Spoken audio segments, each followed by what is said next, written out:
I made this clothing brand $1 million in 100 days, as you can see here, from December 11th to March 21st. And I'll refresh it for you guys so you can see.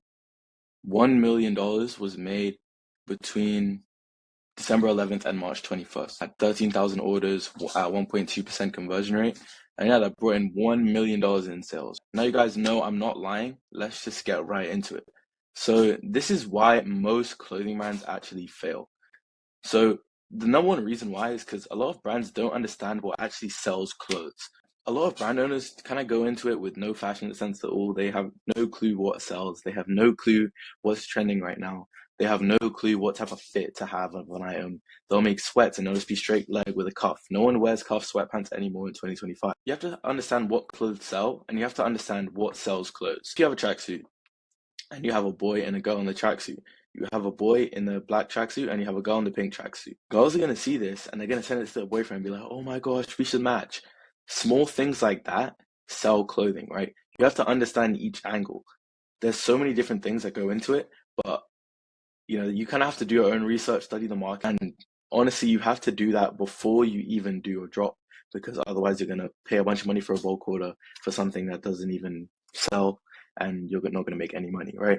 Next issue is most people just boost random videos instead of testing creators. So every time I do a campaign, I test creators. So I'll have 10 videos, let's say, and I'll put it into a CBO campaign, which is campaign budget optimization. So it basically lets Facebook or TikTok or whatever platform you're marketing on, it basically lets them put more money into the videos that are performing well. Let's say there's 10 videos, it's going to put the most spend into like the top 3 or 4 videos that are performing well, and then you can narrow it down from there. So many brands also just copy trends with no strategy at all. They'll just see like Broken Planet make a trending video with their models of them lip syncing a sound, and they'll try it and it won't work for them. And they'll be like, "Why is it not working? I copied the trend." You have to understand what works for your product, and you have to put your own spin on it. You can't just copy a trend and have no strategy and expect to get results. And another issue is they treat TikTok like Instagram. It's too polished. It's not native to the platform. You have to go and actually scroll on TikTok, make a new account, look up clothing brands, scroll, and take note of things that are making the videos go viral, and then copy that.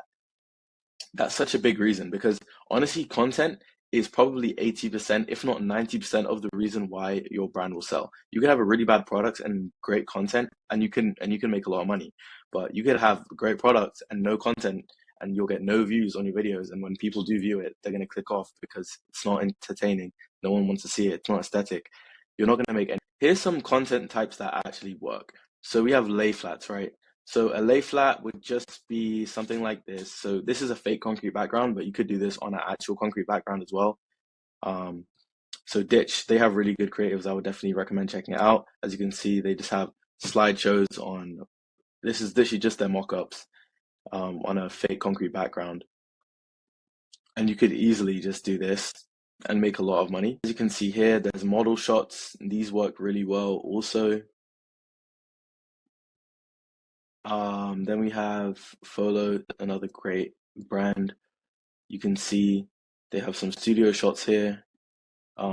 Just really high quality photos of the products. It really highlights the details. And then videos with quick cuts like this. They work really, really well, changing every few seconds, as I said, boy and a girl. It's just a great marketing angle to use. But yeah, you can, as I said, go and do your research yourself, find out what brands are doing well and why they're doing. We have UGC testimonials. So for UGC content, you could pay people on Fiverr to do that. You could find people on TikTok already making UGC content. Can you send you a hoodie in exchange for a video? You can do a fit edit, kind of like the ones I showed you there. Someone to make a day in the life video wearing your brand the whole way. This is how it fits, try on. So you could make this video yourself as a consumer, get someone to make it for you. Leave a QR code in your package saying if you make a video, you get 10% off your next order. All these different things can really help boost your brand. You have to test content yourself and find out what works well for your brand, because each brand is different and each brand is going to have their own unique way of going viral, because each product is very, very different, right? And then here's some things that kind of go into, retention rate on the videos. So you want to have a hook that grabs attention. So in a lot of the Folo videos, as you saw, it would just be text saying like Tokyo Ghoul, for example, because that's the name of the sweatsuit. Really small things like that help people know. Like, let's say you have a Hunter x Hunter anime hoodie. If you put HXH hoodie, people will look at that and be like, "Oh my gosh, it's the anime hoodie. I've never seen a cool anime hoodie." Because most anime hoodies are really corny. You make them watch the video and be like, no way, this is so cool. And then they'll send it to their friends, they'll repost it, whatever. Any engagement is good engagement. You can have some really bold on-screen text, like I said, but all these things you're gonna have to test yourself, see if it works for you or not. Transformation clips, POV storytelling, and the most important thing here, I should probably highlight this in red. This matters so much, having trending audios. If you have a great video with an audio that was trending in 2014, what makes you think it's gonna go viral? It's not. So trending sounds is honestly one of the most important things when it comes to content. So here's how I actually run TikTok ads. I start off with a CBO or an ABO, right, which is campaign budget optimization. As I said before, you're just testing multiple different creatives. You're letting TikTok optimize it and pick the videos that are performing the best. And I do that with a very, very broad targeting. So broad targeting is kind of just you leave no hashtags, no interest based at all, nothing. You could just do like your age demographic and that's it. Or you can leave it completely broad, male, female, age 18 to 75 or whatever the age is. You can leave it completely broad and you can see if that works the best. Typically for most streetwear brands, it's going to be between 18 and like 28, but the only option on TikTok is 18 to 34. So you would use that. And then start with $50 to $100 a day. I always start with $100 a day, to be honest, but if you're on a budget, you can start with 50, and then I'll make 5 copies of the ad campaign. I have multiple videos going over a TikTok tutorial, so I'm not going to do it in this one. You also want to, test new creatives every single week, 3 to 5 creatives every single week. You want to start testing those and track things. Track if you use a different hook, does the click-through rate? If you use a different sound, does the CPM go down? You have to look at these metrics and track them and then make changes based on the metrics. And something that's very, very important is you need to kill it fast. If you're noticing it's not performing, just kill it fast. And you also want to scale fast. If you notice something is doing very well, scale it up, increase the budget. And yeah, this is how we scaled from $500 a day to 5K a day. So the top creator that we used was some really high quality photos in the slideshow.